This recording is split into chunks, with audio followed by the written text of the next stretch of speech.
I think it is clear to believe in the power of ideas. Fresh thinking to the Manhattan Institute.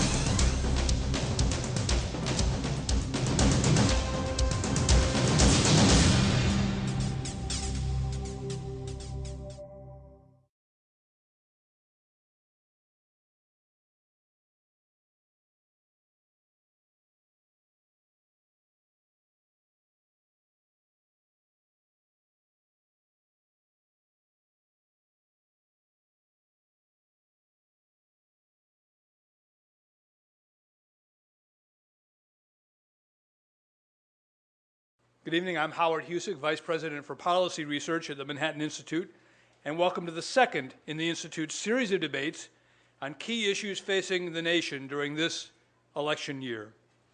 Our event tonight is co-sponsored with our partner organization, E21, Economic Policies for the 21st Century, and is entitled Income Inequality in the United States, How Much Should We Be Concerned? This evening's program follows our debate of February the 9th, in which Paul Starr of Princeton University and Avik Roy, Senior Fellow in the Institute's Center for Medical Progress, joined the question, the 2010 healthcare law, amend or repeal it? And the video of that event can be found on our website. The question of how to measure and what to make of income inequality and what, if anything, to do about it has emerged as a major topic of both scholarly and popular and, to be sure, political discussion. We are fortunate to have with us this evening as our main speakers two of the most well-informed and original analysts of the topic. And we're just as fortunate to have as our moderator someone exceptionally well qualified to guide their discussion. In a few minutes, Reihan Salam will begin our program by introducing Jared Bernstein and Scott Winship. But first, let me say a few words about Reihan himself. A writer and policy analyst, he writes a twice-weekly column for the Daily Caller, for the Daily, I should say, and is the lead blogger on the national. That was a bad mistake, hey? Writes a twice-weekly column for the Daily and is the lead blogger for National Review's The Agenda. He's the author, with Ross Douthat, of the 2008 book Grand New Party: How Republicans Can Win the Working Class and Save the American Dream, a book very much worth reading still, I might add. 2001 graduate of Harvard University, he's been a reporter researcher at the New Republic, editor-researcher at the New York Times, an associate editor of The Atlantic, and he's a policy advisor, as I said, to our co-sponsoring organization this evening, E21. Please join me in welcoming the moderator for this evening's program, Reihan Salam. Thanks very much, Howard, for that kind introduction. And thanks to all of you for coming out for our debate tonight. I'd like to introduce to my left, appropriately enough, Jared Bernstein, a senior fellow at the Center on Budget and Policy Priorities, and who most recently served as chief economist and economic advisor to Vice President Joe Biden. He also served as executive director of the White House Task Force on the Middle Class. And earlier on at the Economic Policy Institute, Jared has been working for a very long time at thinking through the living standards and the evolving living standards of working and middle class Americans. This is a subject that he knows very deeply and that he cares about very deeply, and I feel very privileged to have him here. And to my right is the centrist, as it turns out, Scott Winship, who is a senior fellow in economic studies at the Brookings Institution, who directs the fascinatingly titled Social Genome Project within Brookings' Center on Children and Families. Scott has also written extensively for the popular press. He's written for The Democratic Strategist, for National Review, and a wide array of publications representing ideological positions everywhere from the left to the right and everywhere in between. And I'm very lucky to have him here. Scott and I, interestingly enough, also collaborated on an article some time ago. Both of them are just wonderfully open-minded folks, and I'm hoping we're going to have a very civil, good faith discussion of income inequality. And with that, I'd love for Jared to begin with his opening remarks. Well, thank you very much, and it's a pleasure to be here with Reihan and Scott. I know there are at least two very highly respected scholars on the panel. I was told that all of New York, all of Manhattan's Republicans would be here tonight, which is why I see there's some empty seats in the House. There is and will always be unequal economic outcomes in capitalist economies. So let's get that right there out on the table. Nobody here is talking about equal outcomes for everyone. It's not realistic. It's not part of a capitalist economy. It's not something serious people in this debate aspire to. The question is, how much inequality is there? Why is it there? And is there too much? The reason these questions matter is because too much, and I'll describe what I mean by too much in a moment, too much inequality can lead to a number of very damaging outcomes in our society. And I very much like the way Reihan teed things up. I suspect this audience, I know from having discussions with people before we started, there's some disagreements in the room, but I may actually we may actually find more to agree with on this point than you might have expected coming in talking to someone from my perspective.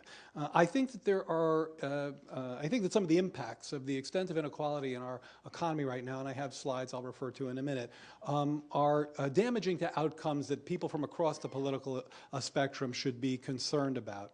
First, okay, so there's three of them, and then I'm going to do a 10-minute opening here and get out of the way. First, there's the growth as a spectator sport problem. If inequality diverts growth from the middle and lower income families, that is, for any given level of GDP growth, less income reaches groups that it used to reach before, not only can relative living standards decline, that is, the middle and the bottom fall behind the top, but people can come to feel that the game is rigged against them. There's a basic social contract that's been breached in those cases. And if you look at the first figure in my handout, it's actually titled Figure 1, you see that in the post-war years, for about 3 decades there, 20th, 50th, and 95th percentile, so think of that as low, middle, and high income families, all grew at about the same, well, almost precisely at the same rate. They just about doubled from the mid-40s to the mid-70s. And then you see the inequality dynamics take hold, and they really spread apart. The 50 and the 20 kind of truck along. They don't go. They get a nice kick there in the 1990s. If you see that uptick for the 20th and low and middle income people in the 90s, a very important period. It's one of my big theses in this work is the impact of truly full employment. We had very tight labor markets back there as a factor pushing against inequality. I think that was going on there. But broadly speaking, you certainly see growing together, growing apart in that left-hand panel. The right-hand panel is important as well. It's a much more comprehensive data set, makes a lot of the adjustments that are important to Scott and to me as well. It includes capital gains, very important when you're talking about inequality. And there you see that the incomes of those at the top 1% are up 277%, okay? Almost a factor of 4 over this 30-year period, while incomes at the lower income groups have grown much less quickly. It's not that they haven't grown at all, by the way. It's just that they've grown considerably less quickly. If you look at the bottom 20%, that's largely poor folks, their income grew 20%, half the pace of that of the middle 60, which grew closer to 40. So the first problem is that you have inequality diverting GDP growth that used to reach everybody fairly equally. Now it's channeled to the top of the scale. Okay, that's problem one. Problem two, if too much inequality persists, and this is kind of the heart of this part where I said we may find concerns that we agree upon. If too much inequality persists, it can erode the opportunities of low-income families and especially of their kids, the opportunities of low-income families and especially their kids. Nobody here is advocating equal outcomes, but there's a bedrock case for equal opportunities.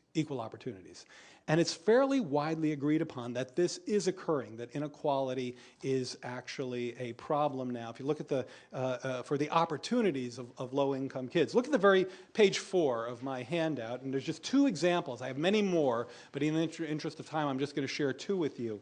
The first slide shows enrichment expenditures on kids. So if you're upper middle class or higher, and I suspect most of the people in this room are, you'll spend money for your kids on tutoring, on music lessons, on art lessons, on summer camp, on all the stuff that I know I do with my kids. And think about how income inequality affects that. If you go back to the 1970s, and before this inequality problem took off, and you look at the gap in enrichment expenditures on kids, it was about a factor of 4. Fast forward to the 2000s, where this inequality dynamic has kicked in with a vengeance, and you see that rises to a factor of 7. In fact, enrichment expenditures on low-income kids from the bottom quintile, haven't budged much at all, while those at the top have gone up a lot. That means more opportunities for higher income children relative to lower income children. How does that play out? Well, one of the ways it plays out is in the next slide. You see a very different trajectory of college completion rates for kids in the bottom quartile of the income scale versus kids in the top. It used to be that the difference between the college completion rates for the highest income kids and the lowest income kids was 31 percentage points. You can see that little arrows drawn there. Now it's 45 percentage points, so an increase of 14 percentage points in the difference between college completion between low-income and high-income kids. So I have many other examples, which I'll be happy to go through during our talk, but I think this is one of the most pernicious aspects of income inequality. There's always going to be inequality. The skilled, the meritorious should definitely get ahead. But once it starts blocking opportunities for low-income kids, we have a big problem. Third, my final point, is that too much inequality through the political system perpetuates itself. Political scientists have convincingly shown that our, as I read this, I realize how dumb it sounds, our political system is particularly responsive to money. So, you know, that's true, and it's always been true, but one might predict that higher inequality, meaning more income concentrated at the top of the scale, could lead to the ability to buy a political agenda that locks and blocks. It tries to lock in policies like regressive tax cuts, a diminished safety net, anti-collective bargaining, anti-social insurance. Think of the kind of debate we've been having about the Paul Ryan budget. That's the sort of to me, that very much is emblematic of locking in the dynamics that generate this kind of inequality. And it blocks legislation. This kind of money in politics blocks legislation that targets inequality. More progressive taxation, the regulation of financial markets, minimum wages, unions. Things that are anathema to many of the people in this room, I get it, but things that have demonstrably made a difference in inequality. And we are now in a nation where money in politics is such, and this has to do with Citizens United, that one very rich person can keep one candidate in a Republican primary, in a national primary, for months on end. One person can keep one candidate in a national primary by dint of his spending. And you know, many people many people look at that, and I'm one of them, and worry about the extent of money in politics. So, what do I mean by too much inequality? I mean that all three of these conditions are actively at play in their current economy. Inequalities diverting growth from middle and low income households. I have more evidence of that we'll get to, but I want to turn things over to Scott now. 2, their opportunities, particularly in terms of education, are at risk by dint of this inequality problem. And 3, money is jamming the political debate in ways that are not only inequality-inducing, but downright dysfunctional. I would argue that the town that I and Scott live in, right? You live up here? You live down? I live here. Okay, so the town that Scott and I live in has become really quite dysfunctional in terms of politics. And so part 3, it's not just that money's jamming the system in ways that are inequality-inducing, but in ways that have become downright dysfunctional. These are functions of the excessive levels of inequality in our current system. You know, it turns out, Jared, that very impressively, you have 45 seconds left. So you can choose to see the balance of your time, or you could give another zinger, another punch to the jaw if you'd like. Thank you. I never have time left. This is exciting. Look at slide 2. Look at slide 2. The clock is ticking, okay. by the way. I'll be very quick. I mean, this may take 30 extra seconds, but it's worth it.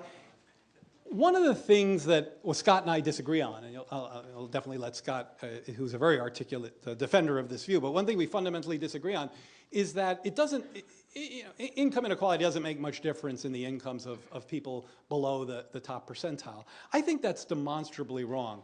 If you look at data from the Congressional Research Service, very good, high-quality data, and you look at the average income growth between 96 and 2006, it grew 20% on average. But it fell 6% at the bottom, and it rose something like 70% at the top.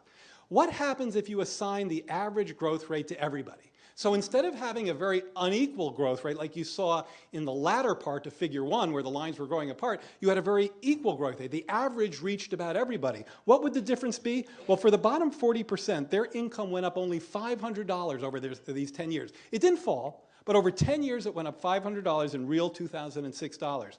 If income had grown at 20% for everybody, the average rate, it would have gone up $3,000. So they would have been $2,500 ahead. Now, if you look at the top 1%, their income went up $600,000. $600,000 for the top 1% over those 10 years. If everyone had gotten the average, if they'd gotten 20% instead of 70%, it would have fallen $400,000. So I have a hard time believing that somehow if the average is no longer relevant for median and low-income families, it doesn't matter to their income growth. You know, Jared, I shouldn't have looked a gift horse in the mouth because you used another minute, but that's okay because we love you here. Well, so you're safe with us. And Scott, I encourage you not to continue with this fecklessness about time, and I will give you your 10 minutes now. 11. That's fair. Well, let me start out by thanking the Manhattan Institute and E21 for the opportunity to participate tonight. I think they show a lot of integrity in hosting something that increasingly feels old-fashioned, which is a series of sincere attempts to debate the merits of competing positions. It's something that not enough think tanks these days actually do. Thanks to Reihan for moderating, and thanks to Jared for his willingness to engage in yet another friendly wonk fight. So to believe that income inequality is only of secondary concern doesn't require that denying that it is impressive and that it's been increasing over time. Many people would argue that a society with equal opportunity to fill unequally rewarded positions would still be a just one. But it isn't necessary to believe that inequality is entirely just to assign it lesser importance either, nor does it require an indifference to poverty or a lack of opportunity. One of the stats I always like to throw out, particularly in crowds of policy people, is that if you're born in the poorest fifth of families, the best evidence suggests that you have about a 17% chance of making it into the top 2/5 when you become an adult, which is essentially where all of us have ended up. Or if some of us are younger, we'll be there by age 40. I don't think for a moment that reflects an entirely just world. But that is to say, I'm troubled by inequality of opportunity, which then produces income inequality. But high and rising income inequality need not reflect diminished opportunities, and it's actually consistent with rising opportunity. So to believe that income inequality is a relatively minor problem, we only need to conclude that there's just not a lot of compelling evidence that it has a significant impact on economic and social problems, and that's going to be the gist of what I argue. So consider first the question of how much economic inequality we have today compared to the past. So whether we look at hourly compensation, whether we look at annual earnings, whether we look at annual family income, household income, and now based on very recent research, it looks like even if we look at consumption, which was sort of an outlier for a while, inequality has risen since the early 1960s anyway. Interesting wealth inequality, which is where inequality is greatest, has been pretty consistently on a downward trend since about 1930. It's actually basically at a historic low today, which that's Emmanuel Saez's research, whose research on income inequality trends you can't avoid. But it's not simply that the whole income distribution is becoming more spread out, actually. The extremely rich have pulled far away from everybody else. I have a piece on Brookings' website today where I tried to show that the inequality between, say, Mitt Romney and Mark Zuckerberg, Facebook's CEO, just dwarfs a lot of the inequality that is within the 99%, any of the inequality in 99%. In fact, if you put Mark Zuckerberg on the top floor of the world's tallest building, then Romney, is easily on the first floor with everybody else. So it's really dramatic, and I really, it's pretty much, I think, impossible to deny that the very rich have pulled far away from everybody else. The upper middle class has outpaced the middle class, but I think what's very important is that inequality between the poor and the middle class has actually been flat for some time, and that's not something that a lot of people actually are aware of or appreciate. So hourly wage inequality between poor and middle class men hasn't risen since the mid-1980s. Annual earnings inequality between them has been flat or declined since 1979, and it's actually fallen among women. Estimates pooling men and women together and looking at the difference inequality between the middle and the poor show that going back to the early 1950s, actually, there hasn't been much action in inequality. Even if you look at the Congressional Budget Office figures that Jared has cited, annual household income inequality today has been flat since the early 1980s. If you're looking at the bottom versus the middle, it's lower today than it was in 1967, if you sort of look at all of this research as a whole. These estimates aren't kind of crazy people. They come from people like Emmanuel Saez, Rebecca Blank, Larry Katz, David Otter, Christopher Jenks, and the Congressional Budget Office.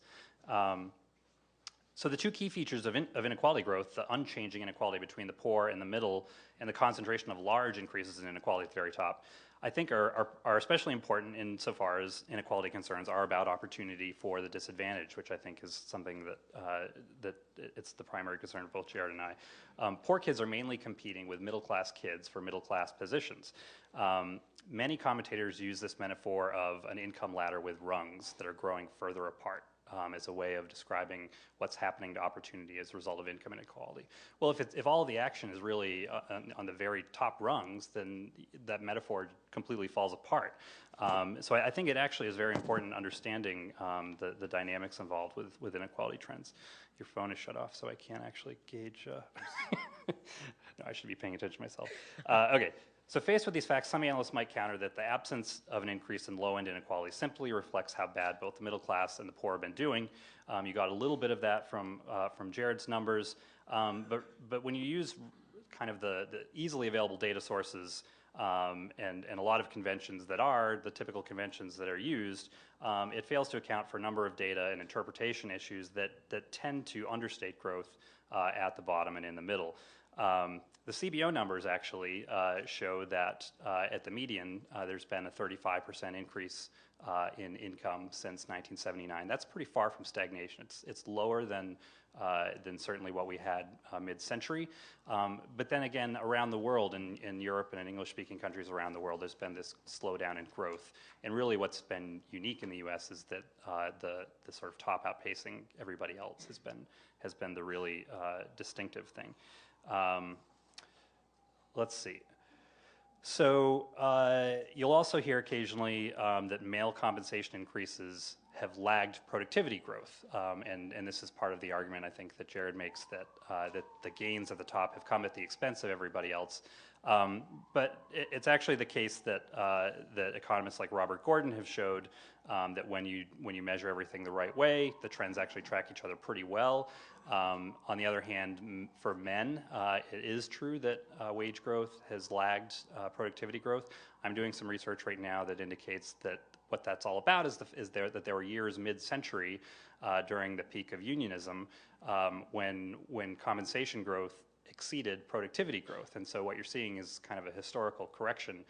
If President McKinley were kind of sitting in his office in 1900 and somebody told him what productivity was going to be in 2010, and he just used that as a basis for guessing what male hourly wages would be, he'd undershoot by about 15%. So it really depends on kind of these charts that start at 1 and show how everything's fanned out over time. Where you put that 1 makes a big difference, it turns out. Okay, so turning to the effects of income inequality, I would argue that the evidence that it's diminished opportunity is actually fairly weak. A lot of it is correlational. It's of the form things got worse during a period when inequality increased, and it doesn't go much beyond that. A better approach is to see whether things got worse and better as inequality rose and fell over extended periods looking at a range of countries, and that's the approach that Lane Kenworthy and Christopher Jenks are taking in a book that they're writing on inequality's effects. They conclude, among other things, that rising inequality probably hasn't lowered college graduation rates, it probably has not increased single parenthood, hasn't pushed up murder rates, which is a good thing. It may have had small effects on life expectancy and income mortality. If you look at, say, trends in intergenerational mobility, whether that's income or education or occupational mobility, even though inequality has risen, you don't see increases in these things. You see very small changes over time, inconsistent results across findings. If you compare inequality and mobility across countries, you actually do see a very strong correlation, and that's been some debates that I've been involved in. It's also the case that you observe correlations of similar strength when you compare a country's population size against its mobility levels. And so this is sort of basic social science 101. Correlation is not causation. If by the way, you plot wealth inequality instead of income inequality against mobility, there's zero correlation between the two. In fact, the Manhattan Institute's own Jim Manzi did a number of these analyses himself. So the one study that I know of that gets at this fundamental question that hopefully we'll talk more about whether gains at the top come at the expense of everybody else, was also done by Kenworthy and Jenks as part of the book that they're writing. They looked across countries over time. They found that there was actually no strong evidence that either the median or the 10th percentile of household income was affected by changes in inequality. So that's the only study that I'm aware of that's tried to look at it. Now, why might that be the case? So first of all, of course, you could argue that some gains at the top benefit everybody by expanding growth. Even if you don't think that that is a lot of people, it could be that there's just a lot of inequality. There are a lot of gains at the top that are simply tangential to everyday Americans. So the examples I like to give, from 2007 to 2009, the share of income received by the top 1% dropped quite a bit, went back down to its early 2000 levels after really skyrocketing during the early part of the decade.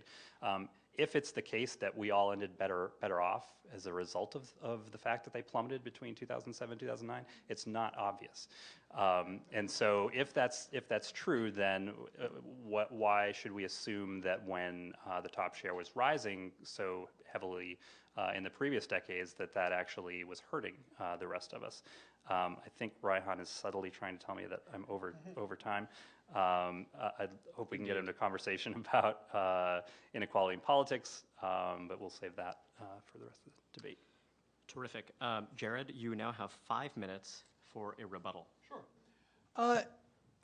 There's a lot of what Scott said that I agree with. A lot of it is kind of shading and interpretation, but let's focus on things we disagree with.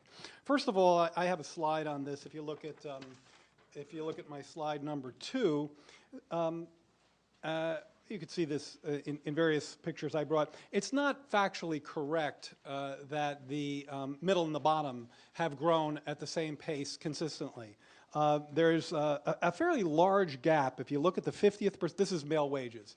If you look at the 50th percentile and you look at the 10th and the 20th, you can see that kind of big opening there in the 1980s. But then things kind of come together. And you see that Scott's definitely got a point there towards the end of the series. So I think you have to look at some of the dynamics over time. These things change. The key point there is that I'm perfectly willing to agree that the bottom half of the income distribution has done pretty poorly together. Male wages, according to this slide, and I'd be interested if Scott disagrees with this because there are many data sources that find the same result. Male wages are the same in real terms in 2009 as they were in 1973 at the median. That is a remarkable outcome. And by the way, 10th and 20th percentile wages are about at the same place. So I agree with Scott. The middle and the bottom have experienced a great deal of stagnation over this period. Now, here's where I think Scott has a pretty compelling point. There is not a lot of social science controlled experiment sort of evidence linking inequality and opportunity in the way that I link it. I think it's happening.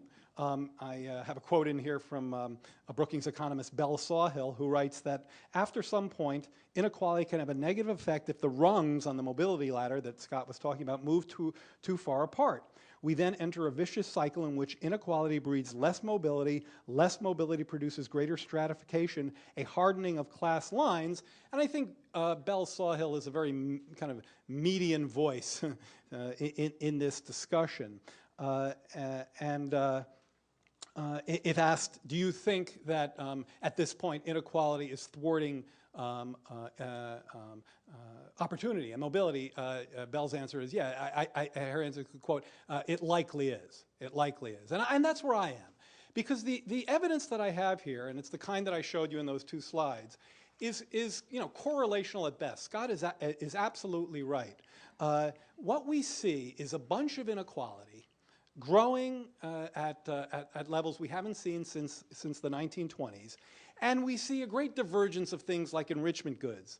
We see a great divergence of college completion rates between low-income and high-income kids. We see, and here, this is a result from a controlled experiment, we see that kids who had smaller class sizes are more likely to complete college than kids who are in larger class sizes. And which kids tend to be in the larger class sizes? It's the kids who are at the low end of the inequality outcomes. We see things like a totally anecdotal, this is a newspaper article on the cover of the Washington Post the other day, that talked about how in DC schools where funding for public education has just been slashed, they're doing the same thing they're doing in Alexandria schools, by the way, and I know because I go to all the bake sales and the auctions, they're raising money from parents.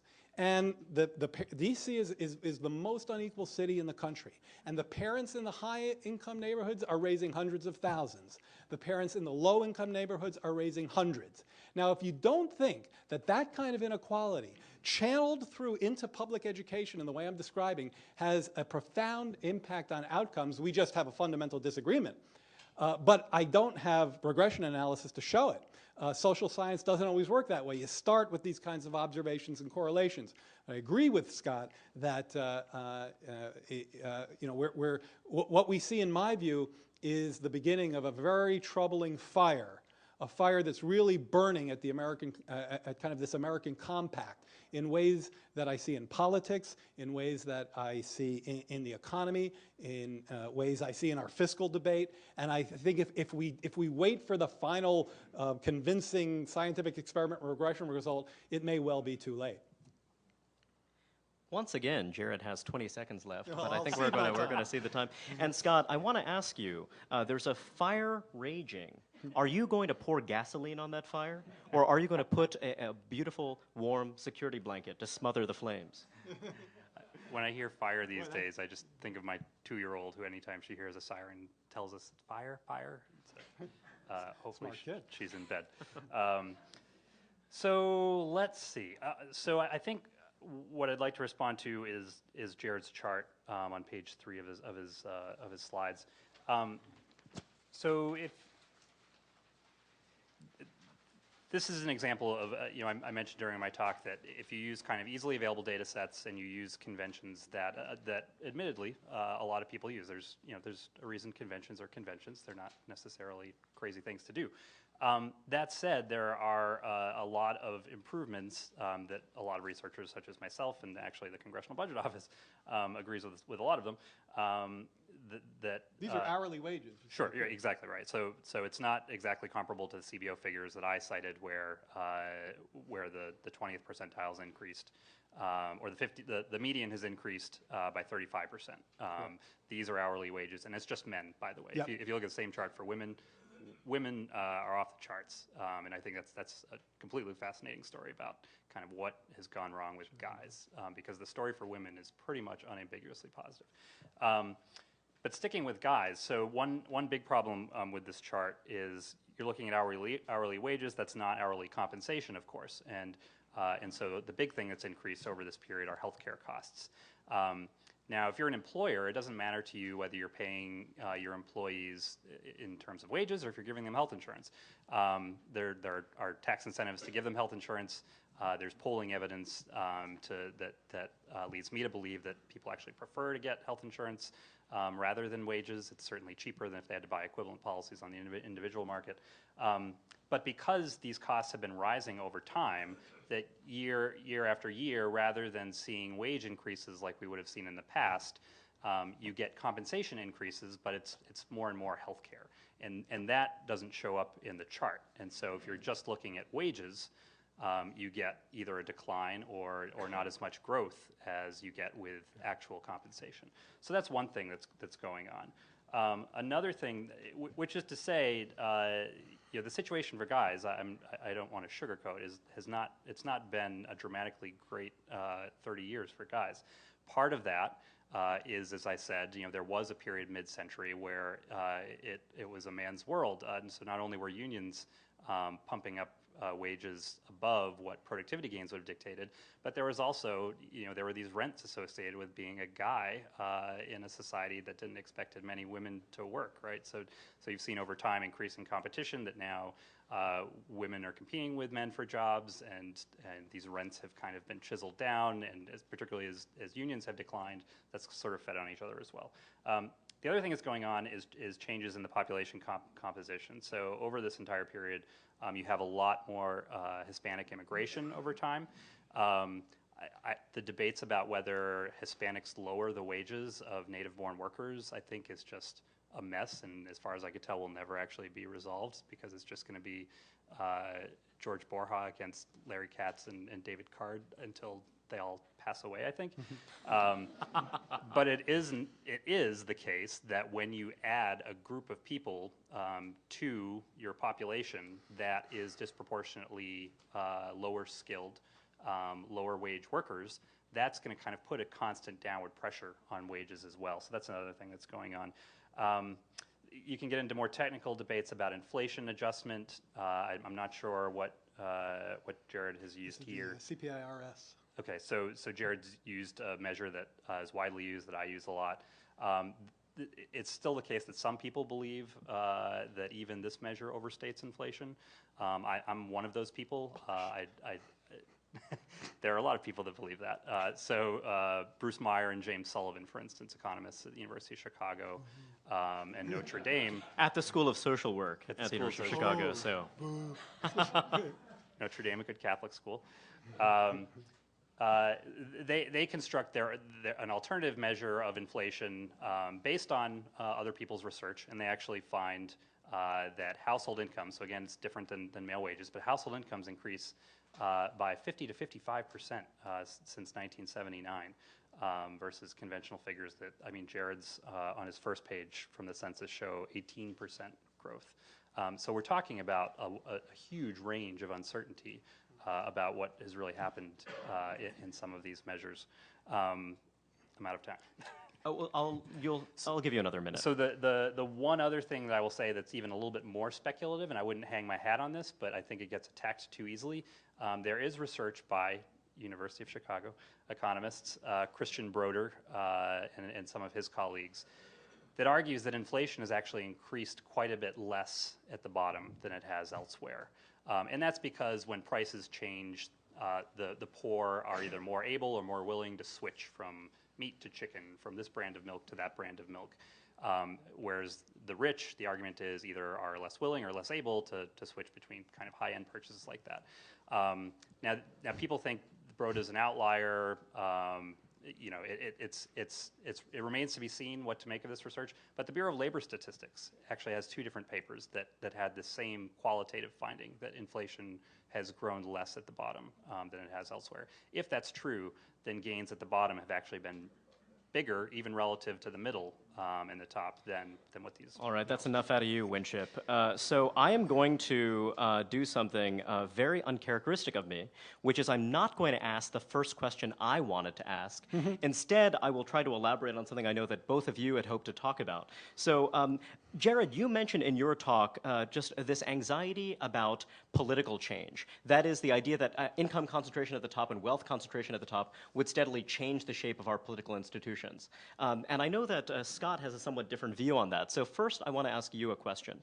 When you look at, for example, the case of Sheldon Adelson, who has helped sustain Newt Gingrich's campaign for a long period of time. That was the example I was citing. So one might think that, gosh, Sheldon Adelson has spent a tremendous amount of money, as many rich folks do, on what we might think of as a quixotic indulgence of trying to get Newt Gingrich to become president. And it turns out that it hasn't turned out all that well. And had he built a vast Xanadu in the Nevada desert, it would have been a similar indulgence by an eccentric, wealthy man, and that it wasn't ultimately terribly consequential. What do you make of that argument? Well, it's really interesting. I mean, I see these people who have reputations as great investors making pretty weird investments. So I take your point. Look, I can't resist. First of all, I'm sorry, but I have to say, a lot of what Scott said in his rebuttal, I really do at this point, that stuff I really do object to. I've tried to be very reasoned in where we agree, but I think that was just a lot of blowing smoke. The healthcare cost piece of this matters not at all for the bottom half. The bottom half of the male wage distribution gets little to no health care and haven't for a long time. If you added health care to this chart, I'm sorry, sir, but that's patently wrong. I'll take you to the Bureau of Labor Statistics and show you if you don't like it. I mean, just because you don't like the answer doesn't mean the answer is wrong. If you look at who gets the health care, it shouldn't be that hard to figure this out. Folks in low-wage jobs don't get it. Folks in high-wage jobs get good health care. The distribution of male compensation, if you added health care, would be broader than this one. And secondly, once you start cooking the books by changing the rate of inflation, then you can get any number you want. So I very much object to say, well, let's tweak the inflation because of the way people substitute chicken for beef. I mean, to me, that's like one notch above game playing. So look, on the politics, the point that I was trying to make was that, and you probably could speak to this, Reihan, better than I, is that there is a sense among people, certainly amplified by Occupy Wall Street, there's a sense among many of the electorate that maybe wasn't there 10 years ago. That the game is rigged against them, that the government bails out the banks and they end up doing badly. The share of national income going to profits is the highest it's ever been on record, going back to 1929. And the share of compensation of national income is the lowest it's been in 60 years. So people actually know that stuff. And you mentioned, somebody mentioned Piketty and there's inequality data that show this level of concentration. People recognize the kind of squeeze that I think my data... Jared, might the profit story relate to lack of new entry that might reflect higher compliance costs in various industries? Just curious to your off-the-cuff reaction. I think that may well be, that is definitely part of it, because what it really represents is multinationals selling into foreign markets. That's why you see profit rates as high as they are right now. This economy isn't really spinning off a lot of profits. Growing economies elsewhere are. If you look at corporate profits, they've been generated by foreign earnings for the most part. And so I think that sense of unfairness is creeping into our politics, and I think people associate it with higher inequality, but I'd actually be more interested in your take on it than mine. So Scott, I mean, tell me, you are more skeptical about this idea of a political channel, is my understanding, and I'd love for you to elaborate on that a bit. Well, you stepped on my big line was going to be, to tell Jared that if President Gingrich, takes office in January, then I will buy him a steak dinner. But I think you're right to raise the issue. So an incredibly rich guy can back a candidate who surged for a little bit in the same way that a pizza company CEO surged for a little bit, and ultimately the party picked the guy that everybody expected was going to be the nominee at the beginning. I think it's still the case that we live in a 50-50 nation, and one of those parties is explicitly dedicated to using the federal government in an activist way to expand opportunities. So I don't see any, maybe it will be the case that in the future, now that we have super PACs, that will change and suddenly we'll become a 60-40 nation that can pass things overriding a filibuster. that are right-leaning because of wealthy contributors. I just feel like if the nation ever gets to that point, then you will see a constitutional amendment. I think those are fair points, just for the record. Well, so now I'm going to indulge in my question, which I've been eagerly awaiting for a long time. So, Jared, you talk about enrichment expenditures, which I found very interesting. And so this question, unfortunately, is multi-part, so I encourage you to use your pen.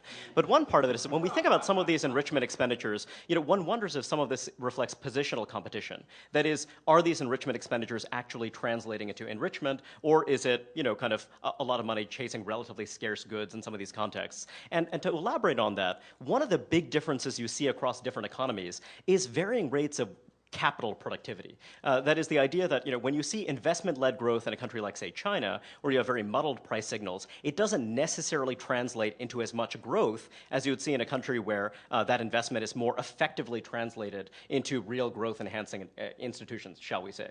So, there's a paper recently released by the Center for American Progress, which identified this kind of phenomenon I think a lot of folks find striking, which is that since 1970, per pupil expenditures in the United States have increased by about threefold, yet there hasn't been a marked improvement. In fact, if you look at graduation rates, you see the results being relatively flat. Now, of course, there have been marked changes in the composition of the student body and many other things, but my sense is that one of the implicit arguments in debates around inequality is the notion that were we to engage in higher levels of public investment, this public investment would translate into more robust income growth all up and down the spectrum.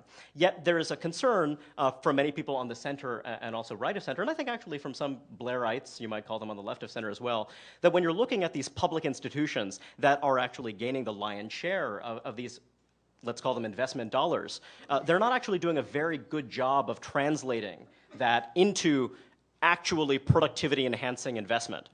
So what do you say to someone who says that, look, if I knew that my tax dollars would be translated into things that really do better the lives of poor and working class folks, I'd be all for it. But my concern is that that's not what's happening. And in that case, I'd rather see us make existing taxpayer dollars sort of somehow more efficiently translated into those investments. Yeah, I'm sympathetic to that viewpoint. I myself have said, why should we expect people to send dollars to Washington if they think they're just being wasted? And a lot of them do. So I'm somewhat sympathetic to that view. I'll say a little bit more about where we differ. I think in terms of this positional good argument, the enrichment good slide comes from a chapter in a book called Wither Opportunity, W-H-I-T-H-E-R, Wither Opportunity, which is a good scholarly volume published by Russell Sage. And they try to get at this question in both that chapter and other chapters. They try to say, okay, we see this enrichment good spending, but is it really associated with better outcomes in terms of grades or college completion or that sort of thing? And there's this kind of what Scott would probably dismiss as correlative evidence that there is a relationship there. So I worry less about the kind of positional argument than you do, although we need to have better evidence. I mean, the paper you really want to read on this is the one I cited about small class size, because that really does an experiment. There's kids that I think they applied for a lottery called something called Project Star, and some kids got into the small class, some kids didn't. They tracked them later. They saw who completed college. There's a very significant difference there. So, that's a good example of not so much a positional good, but really one that's associated with truly positive outcomes. There's another fascinating paper by two economists, Valerie Ramey and Gary Ramey, that's somewhat controversial, but its argument is that when you look at college-educated parents, they're devoting more time to their children. And so, I mean, I wonder, it certainly seems as though that's a kind of thing that you're not going to be able to get around, kind of regardless of how you alter public investment levels. Is your contention that were we to invest more in early childhood education, et cetera, that actually might mitigate that difference of kind of more time being devoted to children? So this gets to your other question, and I think so far in my wrap, I really have avoided saying, and here are the public policy implications of all of this. But I'm perfectly willing and able to talk about that. I'm a former member of the Obama administration. I think what we need to do, and here not only would I think Scott would agree with me, but I think his work has been useful and informative. I think what we have to do is examine those programs that actually have a big bang for the buck and invest in those and not in the other ones. And I'd actually kind of turn the mic over to Scott on that point with the admonition that Brookings Institution, Bell Sawhill, I think Scott's done some of this work, have actually looked at bang for buck on the kind of investment in kids programs and their lifetime earnings. And there are results that are really quite striking in terms of positive public investments. They happen to be pretty granular, they happen to be pretty targeted, they're less Head Start and more well, Scott could probably describe them better than I could, but they're sort of less institutionalized Head Start and more kind of localized programs that work with disadvantaged kids. Whether they could be scaled up is another question. What you're seeing here is a coup d'etat in which Jared is trying to seize my role as moderator, but instead I will allow someone else to answer that question from the audience if you choose, whereas I will ask Scott a different question just to spite this gentleman right here. And so, so my question for you, well, there are two questions. One is, tell us how much you think that some of these changes in income dispersion reflect a secular increase in experience in education. My view, or my understanding is that when you look at within group inequality in older populations and within more educated populations, you tend to see more dispersion. I mean, my sense that it's unlikely that that's the whole story, but I am curious to how much of it is merely a composition story. And another question regarding this larger question of public investment. There are many people, including Mark Clayman at UCLA and sort of many other scholars I follow quite closely, who are deeply interested in mass incarceration and its potential impact on wages over the life course and much else. And so there's one emerging view that, look, maybe there are all kinds of ways we can make the state work better, et cetera, et cetera. But is there one thing we can do less of? That is there some way we can use less punishment, kind of in order to achieve crime reductions? And that alone might make some significant difference, because there are at least some people on what we might call the libertarian right who say that, wait a second, rather than the state doing more, for the state to do less in this one domain, that is to do less in terms of dividing families and sort of really powerfully reducing male wages for a really big swath of the population, that in itself would make a really big positive difference. So I wonder what you think about those two things. Yeah, no, those are two great points. So and I'll try to tie them together actually. On the compositional story, I think you're right that the returns to education, the returns to experience, the returns to pretty much anything that is advantageous for earnings have all increased, and that is a big part of the inequality story. And so I think that's an interesting idea that as the baby boom sort of passes through retirement, you could actually see aggregate effects on inequality. I don't know of a lot of stuff that looks at that in a rigorous way, but and it's also true that that even within narrowly defined groups who have the same schooling and the same experience, the levels of inequality in the U.S. rival the overall sort of countrywide levels of inequality in Europe in a lot of cases.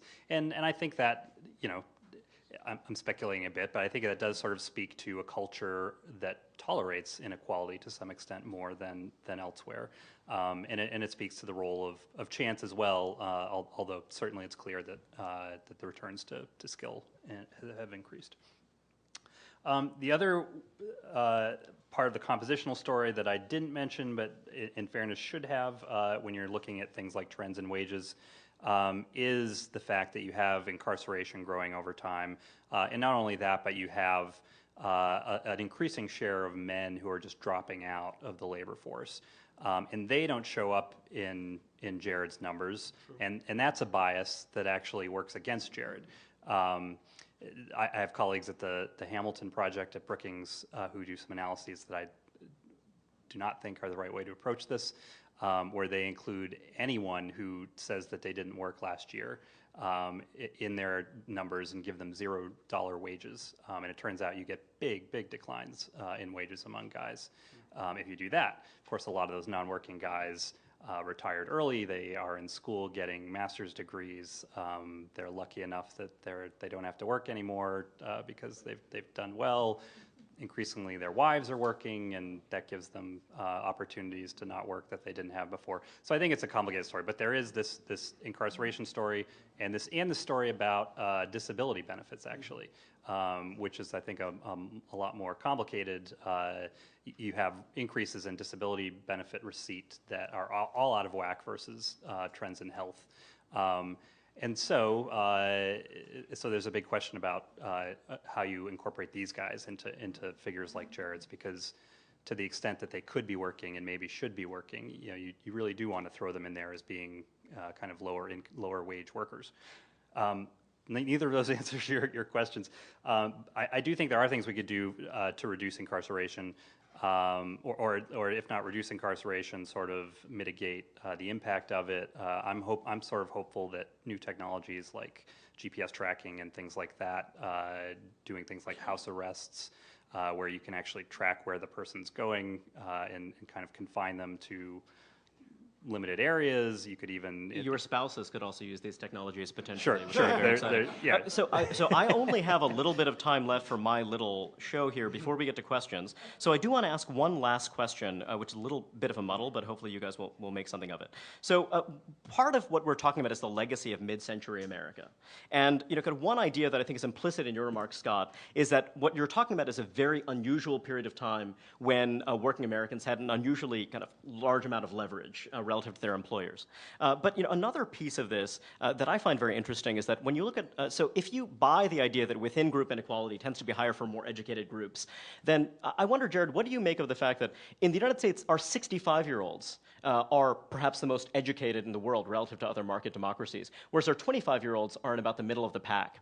So if you believe that a more educated group is going to tend to have more dispersion, doesn't that suggest that actually Europe over time might experience some more intensification of pre-tax inequality as their prime age workers become more educated? That is to say, if you had a somewhat larger number of folks with an 8th grade education in Germany who are in the prime age workforce, say 10 years ago, than the United States, as those folks age out of the workforce, is that something that might account for some of these differences? And to Scott, if you could just kind of respond to that idea as well. Well, it is true. I mean, Scott talked about the increase in the returns to education experience. Yeah, that's true. But I think what you've been asking about, Reihan, is this idea that among college-educated workers, there's a lot more dispersion.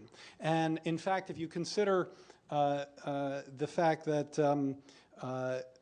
in terms of just real wages, the only group that's really been consistently generating real wage growth over the last really 15 years are people with more than 4 years of college. So, masters and PhDs, and about maybe half of the college graduates. So there's actually a bunch of college grads themselves who have faced very tough, who have faced pretty stagnating. Hence the dispersion, yeah. And so hence the dispersion, exactly. I don't understand why that would necessarily map onto Europe.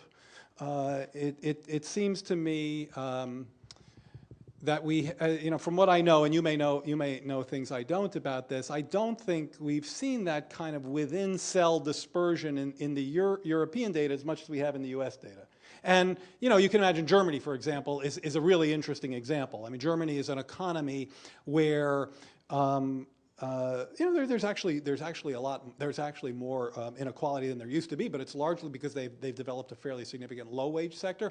I don't think there's much dispersion among high-wage workers in Germany the way there is high-wage educational workers. High-skilled workers. Yeah, high-skilled, I guess I should say. Yeah, I mean, it is interesting because Germany. It's striking to see the pre-tax inequality in much of Northern Europe because it actually resembles pre-tax inequality in the U.S. so closely. But Scott, do you have any thoughts before we open it up for questions?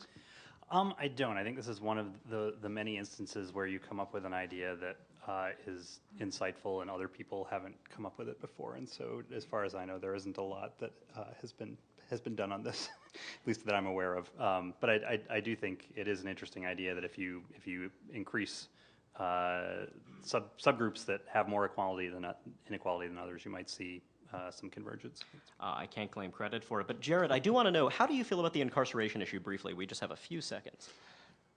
Do you think that it matters, and do you think that it's... Yeah,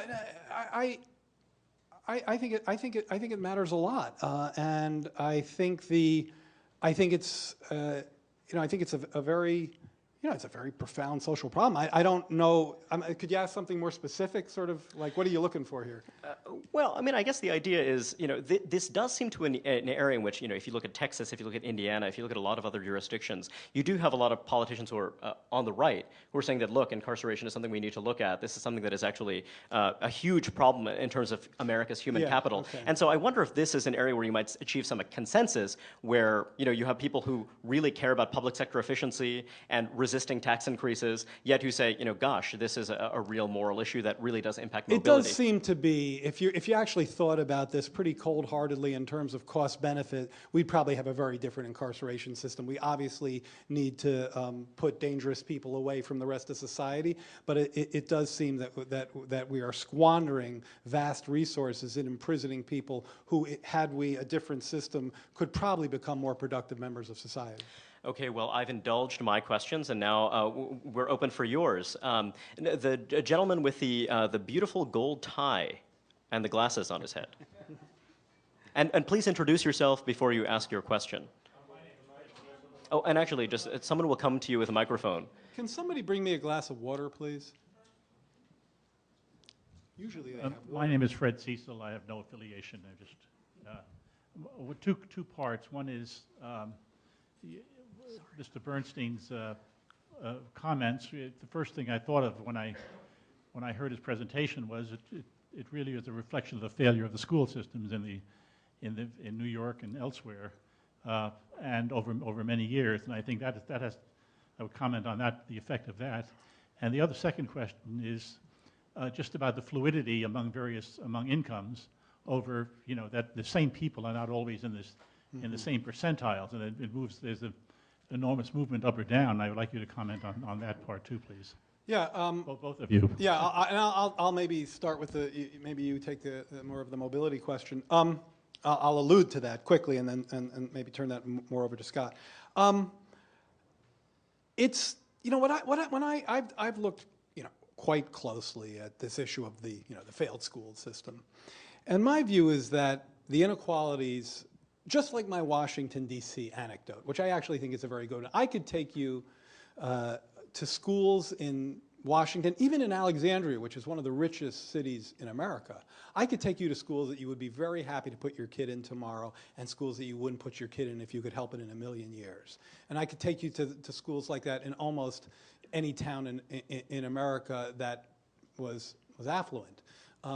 I think what the problem with schools right now, with the public school system, is that in many ways it's reinforcing the kinds of inequalities that I've tried to stress in my presentation. Again, the idea that schools are often funded by property taxes, and property taxes are often very much a function of wealth. The idea that as budgets for public education are cut, you're turning to the parents, and there you have the inequality problem I mentioned. I think that the problem with the school system is that it's reinforcing the kinds of inequalities and the diminished opportunities I emphasized. Look, on mobility, I think the key point on economic mobility is that a lot of time people say, as you suggested, people say we move around a lot, so let's not get too worried about this inequality problem, because where you start isn't necessarily going to be where you end up. And there's definitely mobility, and there's truth to that assertion. The thing you have to realize is that if you're going to cite mobility to offset increased inequality, you actually need evidence that there's more mobility than there used to be. You need more mobility to offset greater inequality. If the income classes are further distant than they used to be, then the kind of elevator that takes you up and down between them has to move faster. And there's no evidence for that. There's no evidence of increased income mobility. If anything, there may be some evidence of a bit of a diminished mobility, but I wouldn't push that too far. Scott? So I would agree with Jared about, I think that, there certainly is mobility both within the 99% and within the 1%.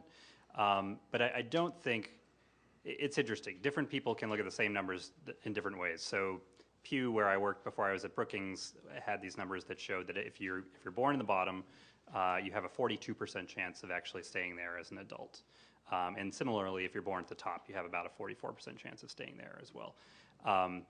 Now, we at Pew always cited these numbers as being a terrible thing, and I personally do think that that is far too big a number. But other people look at the exact same numbers. So if you look, that's intergenerational mobility. If you look at within a generation, if you look at people and then you look at them again 10 years later, the numbers are about the same. If you were in the bottom fifth at one point, 10 years later, there's a 40% chance that you're going to be there in 10 years. And Paul Reihan cites these numbers as, isn't this fantastic? 56% of people make it out of the bottom. So a lot kind of depends on, I think, on your priors. The one thing that I would discourage kind of people who are probably right of center, the argument that I would discourage them making is that there's all this mobility within the top 1%. There is a lot of mobility, but it's still the case that if you start in the top 1% of the top 1%, then 9 years later, 58% of them are still in the top 10% of the top 1%. So there's mobility, but we should not be worrying about downward mobility from the top 1%. I want a very quick answer to this question on this subject. How much of this is really stickiness at the bottom? So kind of, is it a situation where you actually have a fair mobility within kind of, say, the top 3 quintiles, but that the bottom in the United States is unusually sticky? That's right. So if you're not looking internationally, we've got a lot of stickiness at the top and the bottom. Where we stand out cross-nationally is that we have more stickiness at the bottom. So we've got as much downward mobility from the top as Europe. We've got as much upward and downward from the middle as Europe. And in fact, among women, we actually have as much mobility everywhere in the distribution as Europe does. So it's really among guys who started out at the bottom as best we can tell. There's Peter Schuck has a question, I believe. He's right here on the edge. Just wait for the microphone, if you could. I want to try to finesse the data disputes between you two and go to the question of the measures of opportunity and the determinants of opportunity, and mention a number of factors where it seems to me the opportunities, the normal inputs into opportunity structures have actually increased a lot over the last 40 years without much to show for it. And then mention a couple that you haven't discussed. So a couple of these you've discussed. Educational expenditures, per person expenditures has tripled since 1973, I believe. Not much to show for it. Can I just stop you right there, because I didn't answer that. Just hold that thought. Yeah. I'd like you to account for, if you know about this, what I understand is that has a lot to do with the integration of special ed. Are you familiar with those numbers? Can you? Well, no, I'm not. Okay. I know it's a lot. I know it's a big part of it. It's like 40% of per pupil expenditures are special education. That's true. And a lot of it's on school administration as well. But anyway, okay, so there's that. Then there's Head Start. Very expensive program. We have 45 years of data on it. No output improvement beyond third grade or something like that. In terms of food, class size, you mentioned class size. As my understanding of the data is that it's school size that seems to improve outcomes, not class size. Yeah. But that certainly was the contested data 10 years ago. I don't know if it's true today. I will refer you to a different set, but go ahead. So other determinants of opportunity are food, and the food consumption by the poor is much higher than it was 40 years ago per person.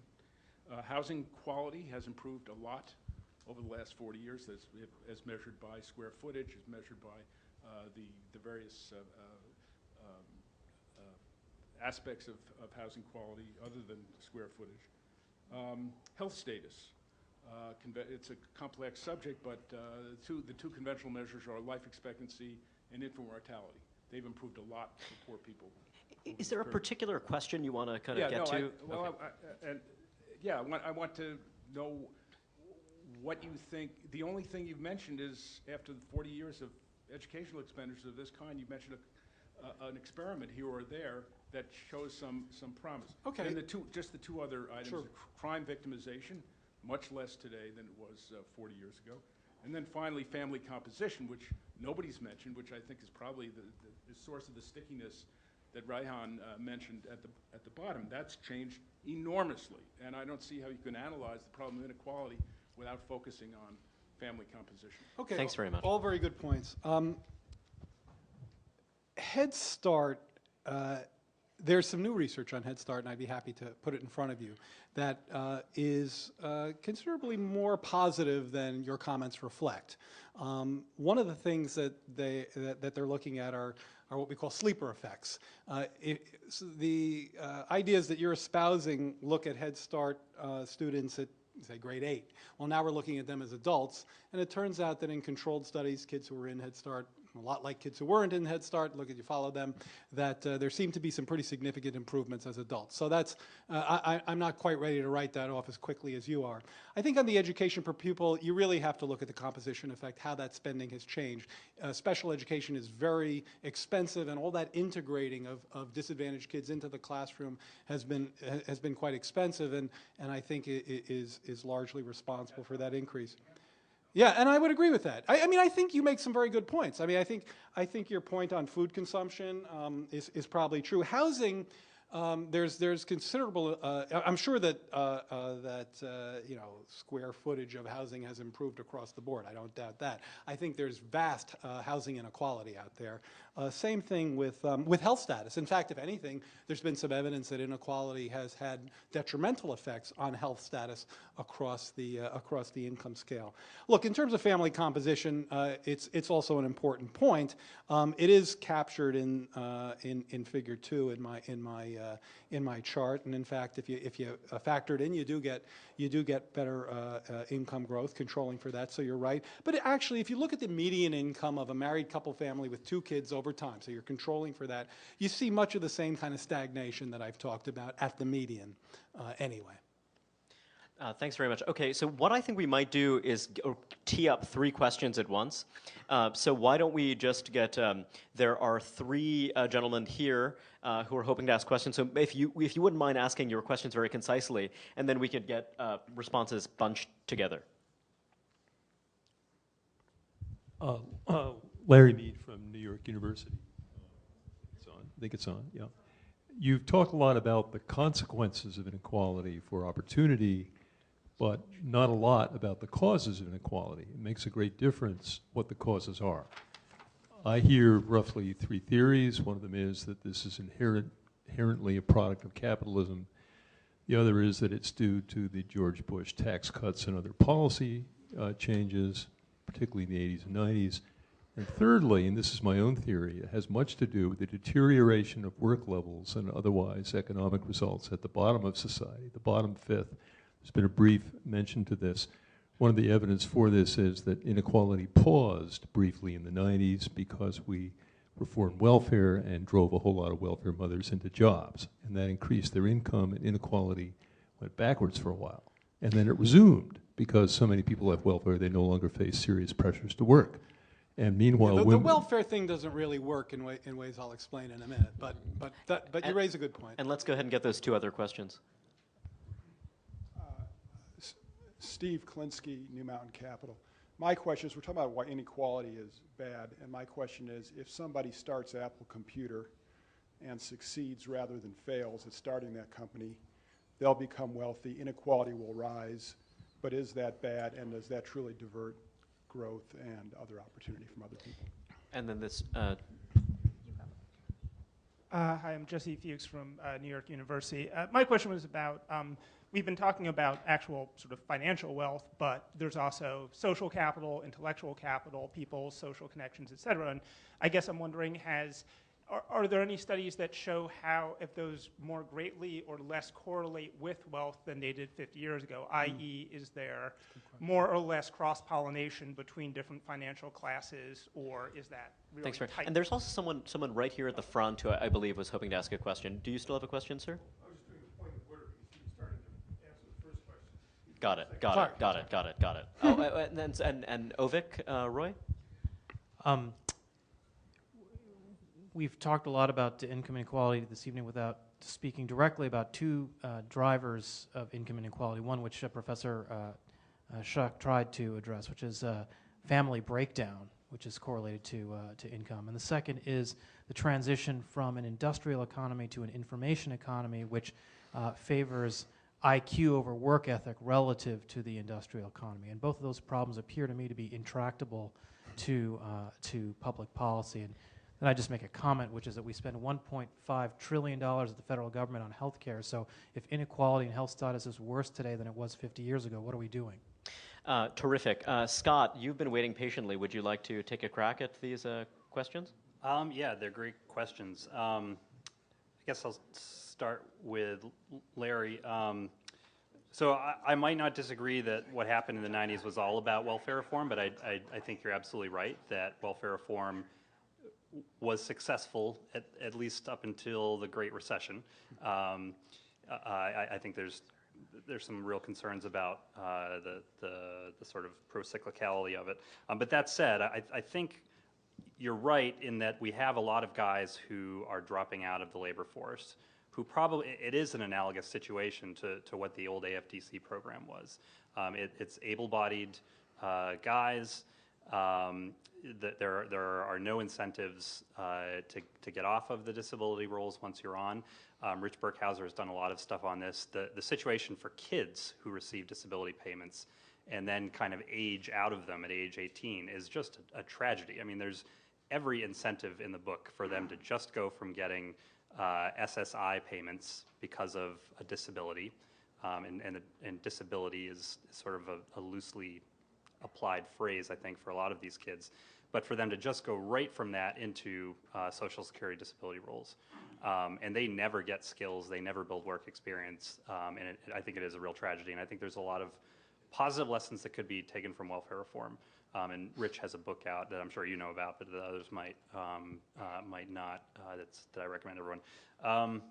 What else? Social capital, I don't know a lot about this. One thing that Wither Opportunity points out is that residential segregation by economic status is on the rise, and racial segregation has declined. That's right. That's right. Yeah, and so that's certainly a concern if you think that living in the right neighborhood is strongly correlated with school quality and things like that. I don't think there's been a ton of research that's been done on any of this. Ovik, family breakdown. So I think it is a really important point. There hasn't been a ton of good research. We tried to do some of this at Pew that was correlational, I would argue, that did show that it mattered. It mattered for black-white differences in mobility. The data set that we used wasn't great, and plus there just weren't a lot of kids. There weren't nearly as many kids born out of wedlock who are now adults today as there are who are born out of wedlock today, and we don't know how they're going to turn out.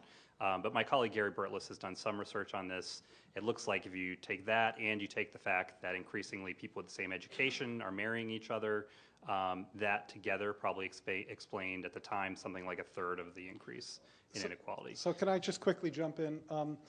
I disagree with Scott on one point, and I think with Larry, in that it's not that welfare reform worked if you kind of gauge it by looking at the employment rates, for example, of low-income single moms until the Great Recession. It actually worked until the dot-com bust in around 2000. It worked when full employment was on the land. The employment rates, I have a graph of this on my blog very recently, just within the last week.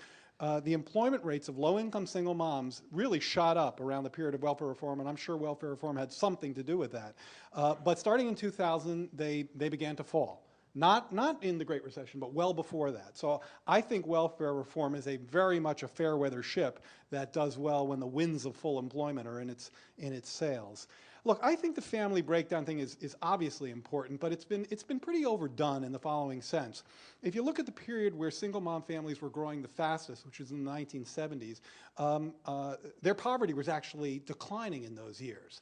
So you have to look within the groups, not just based on the changing composition of families. I have a decomposition, again, and it's on my blog, where I look at the change in poverty from 69 to the present or so, and I break it down into a bunch of different factors: inequality, growth, education, which of course pushes the other way, and the fourth factor is family structure. It's the fourth most important factor in the change of poverty. It comes after inequality, growth, and education. So it isn't nothing, and I think Scott's a third may actually be, about what you'd get. But people talk about it as if it's more than that. I thought somebody made a very good and I think a challenging point about this. If a computer guy is successful and that raises inequality, how does that hurt anybody else? And I think you got a strong point. I would just say if you look at my figure 1, I guarantee you there were a lot of successful people not in computers then, but in other fields in those post-war years, and the benefits of they stayed at the 95th percentile, but the benefits of the growth that they helped to generate reached down lower. And I've associated those benefits with more opportunities and just a better outcome for society writ large. I know we have many more questions, but unfortunately, Jared is going to have to catch a plane at 9 o'clock, and you've been so kind as to stay with us for the debate. So I guess if we have maybe time for one more question. Sure. If there's a gentleman in the second row here, and if you'd be so kind as to keep your question very brief so that Jared can make it back to his fellow Bernsteins. Steve Savis. Because we don't want family breakdown. Which is what we'll get if I don't get Indeed. home. Steve Savis, Baruch College.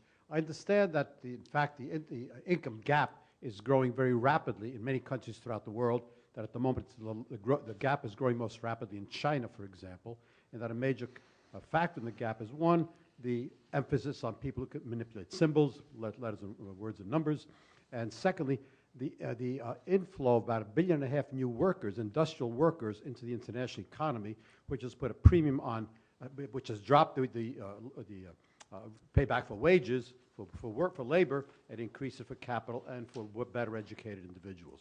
Comment on that? This is the Richard Freeman global labor glut thesis, I think he calls it. Yeah, no, that's right. I think one of the two factors that most economists trot out, somebody asked, we haven't, I was Larry maybe said, we haven't really talked about the whys, and that's a very good point. You're raising one of the main whys, which is expanded trade. Typically, economists talk about trade, globalization, and technology of some of the most important factors generating the dispersion in wages. And there's very much certainly something to that when you put our production workers in wage competition with workers from other countries. And trade theory, back to something called Stolper-Samuelson, which was kind of the basic way a lot of economists think about this, very much emphasize that, quote, the losers are going to be the ones who are competing with the abundant factor elsewhere. So China or other, less so China now, but Asia has always been abundant in low-wage workers. So our lower skilled workers, lower wage workers here, got hurt by that. I think that's explains a lot about the 80s, to some extent maybe the 90s. I think there's perhaps less of that going on now. In fact, one of the things you hear talking about, companies talking about insourcing now, you've probably heard that discussion. I mean, it's anecdotal. I wouldn't want to build too much of it. But one of the reasons they're talking about that is because these cost differentials aren't quite as gaping as they used to be. Thanks so much to the Manhattan Institute and to my colleagues at E21 for organizing the debate. And thanks to all of you for being so kind as to come out. I will make one last plug to those of you interested in labor force participation at the bottom of the scale. There's a wonderful paper by an economist called Jesse Rothstein looking conceptually about the difference between the earned income tax credit and a negative income tax in its potential impact on labor force participation and wages that might be of interest. And I wonder, Scott, if you have any closing remarks that you'd like to share? Of course. I don't want to be responsible for the breakup of Jared's family. So.